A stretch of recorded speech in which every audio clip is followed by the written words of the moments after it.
नमस्कार, आप देख रहे हैं नवदेश टाइम। पेश है आज के मुख्य समाचार, लेकिन उससे पहले हेडलाइंस। लाडो लक्ष्मी योजना को लेकर पूर्व केंद्रीय मंत्री हरीश रावत ने साधा हरियाणा की नायब सैनी सरकार पर निशाना। यमुना नदी के उनहेड़ी पॉइंट को बाढ़ राहत कार्यों से बाहर रखने पर ग्रामीणों में रोष। भगवती मानव कल्याण संगठन द्वारा किया गया मासिक महाआरती का आयोजन। उपमंडल स्तरीय गणतंत्र दिवस समारोह की तैयारियों को लेकर हुई बैठक।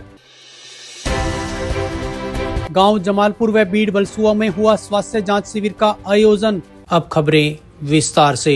दिल्ली वालों की होलसेल मोबाइल रिपेयरिंग अब आपके शहर रादौर में। मुकुल कम्युनिकेशन नजदीक ओल्ड कमेटी चौक मेन बाजार रादौर। सभी प्रकार की मोबाइल एक्सेसरीज अब होलसेल रेट पर उपलब्ध।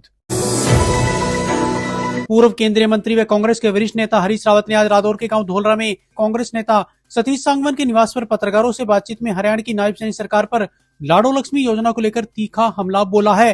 उन्होंने योजना को जन कल्याण से अधिक चुनावी लाभ से जुड़ा हुआ बताते हुए इसे चुनावी घूस करार दिया। हरीश रावत ने कहा कि इस तरह की योजनाएं पहले भी बिहार और महाराष्ट्र में चुनाव से पहले लाई गई थी।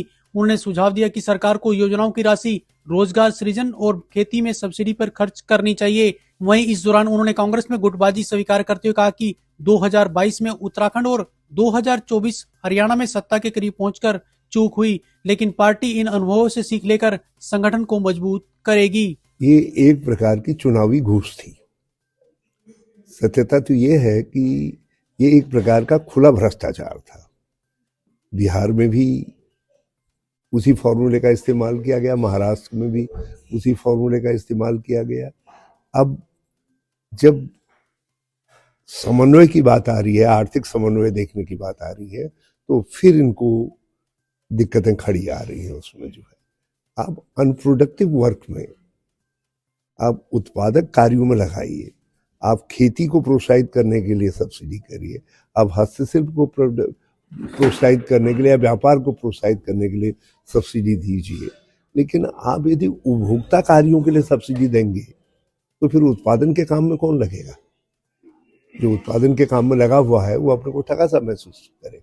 तो आज वो समन्वय पैदा नहीं हो पा रहा है। इसीलिए बिहार के अंदर तो बल्कि मुझे किसी ने बताया कि कुछ लोगों से वो पैसा वापस लिया जा रहा है। पता नहीं हरियाणा में क्या स्थिति है। तो ये है, आपने हरियाणा का उदाहरण दे दिया और उत्तराखंड वाले अपना ही उदाहरण बना लेते हैं। तो सबक सीखते हैं, हम लोगों ने भी सबक सीखा है। यदि आपस के गुटबाजी की वजह से 2022 में हम लोग, जब सब लोग कह रहे थे सत्ता में आ रहे हैं, तो हम सत्ता में नहीं आ पाए। हरियाणा के अंदर पूरी दुनिया कह रही थी कि हरियाणा में कांग्रेस की गवर्नमेंट बन रही है और नतीजा कुछ और हो गया। तो हमको जो कमियां रही है उनको दूर करेंगे। यमुना नदी में इस बार प्रस्तावित बाढ़ राहत कार्यों में उनहेड़ी पॉइंट को शामिल नहीं किए जाने से ग्रामीणों में भारी नाराजगी है, जबकि गत वर्ष बरसाती मौसम के दौरान इसी स्थान पर यमुना नदी के पानी ने भारी तबाही मचाई थी। ग्रामीणों के अनुसार कटाव के कारण करीब 8 से 10 एकड़ कृषि भूमि नदी में समा गई थी। ग्रामीणों का कहना है कि मौजूदा समय में यमुना नदी का बहाव आबादी की ओर बना हुआ है और नदी किनारे काफी कमजोर स्थिति में है, जिससे भविष्य में फिर कटाव का खतरा बना हुआ है। इसके बावजूद इस बार बाढ़ राहत कार्यों में उक्त पॉइंट को शामिल नहीं किया गया, जिससे लोगों में असंतोष है। भगवती मानव कल्याण संगठन एवं पंच ज्योति शक्ति तीर्थ सिद्धाश्रम ट्रस्ट के संयुक्त तत्वाधान में पंजाबी धर्मशाला में मासिक महाआरती का आयोजन किया गया। इस अवसर पर संगठन के राष्ट्रीय सचिव राजेंद्र मेहता ने कहा कि भगवती मानव कल्याण संगठन जात पात और छुआछूत में विश्वास नहीं करता तथा संगठन में छोटे बड़े का कोई भेदभाव नहीं है। उन्होंने बताया कि संगठन का मुख्य उद्देश्य समाज को नशा, मांसाहार और जातिगत भेदभाव से दूर करना है। राजेंद्र मेहता ने कहा कि जब तक व्यक्ति के जीवन में नशा, मांस और छुआछूत जैसे दोष बने रहते हैं, तब तक जीवन में सच्चा सुख संभव नहीं है। उन्होंने चिंता जताते हुए कहा कि आज पूरा देश नशे की गंभीर समस्या से जूझ रहा है, जो व्यक्ति और परिवार दोनों को बर्बादी की ओर ले जाता है। उन्होंने लोगों से आह्वान किया कि चरित्रवान और नशामुक्त जीवन अपनाकर समाज में आपसी भाईचारा और सद्भाव स्थापित करें। रादौर में उपमंडल स्तरीय गणतंत्र दिवस समारोह की तैयारियों को लेकर खंड शिक्षा अधिकारी डॉक्टर रमेश कुमार की अध्यक्षता में खंड कार्यालय में सभी सरकारी व निजी स्कूलों के अध्यापकों व प्रधानाचार्यों की बैठक आयोजित की गई। बैठक में समारोह की रूपरेखा और व्यवस्थाओं पर विस्तार से चर्चा की गई।